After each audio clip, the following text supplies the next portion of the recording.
It appears to me that the House of Lords is just trying to draw up its own policy here and present that to the government, and that's not their job, is it? Well, their job is to suggest amendments and changes and improvements in bills, but they've gone way beyond that.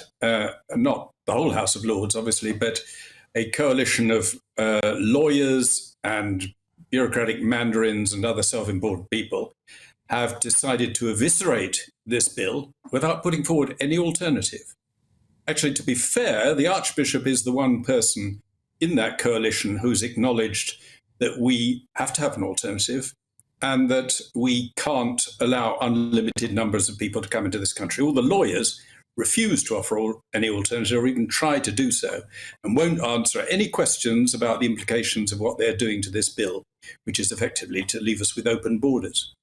Well, that's exactly what's happening. But also not just the open borders, Lord Peter, it's the idea that we can be continually gamed by people as well, pretending to be children. A little bit later on in the show, I've managed to unearth some pretty devastating statistics about the amount of people who claim to be children and are actually adults, and the way that we go about judging whether or not they are children as well, which is basically, in a nutshell, based on whether or not they visibly look under the age of 25. I mean, this isn't Tesco's. This isn't a Wetherspoons, where you go in and they look at you and they try to ask for your driver's licence if you look like you might be under 25. This is a country, for goodness sake, and yet we're applying basically the same method.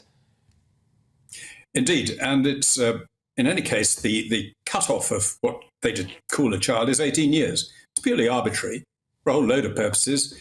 In Scotland, you can vote at the age of 16. Until recently, you could get married and have a family at that age. You can join the armed forces, though not fight while you're 16. So it's arbitrary, and to say that it's perfectly reasonable to send someone away when they're 18 years and 1 month, but a terrible crime against humanity if they're 17 years and 6 months. And if you can't be sure which it is, you have to assume they're 17 years and 6 months and let them stay, which is, the whole thing was trivial, and there was no serious debate about it. And I unfortunately wasn't able to speak in that debate and left it too late and was sort of timed out.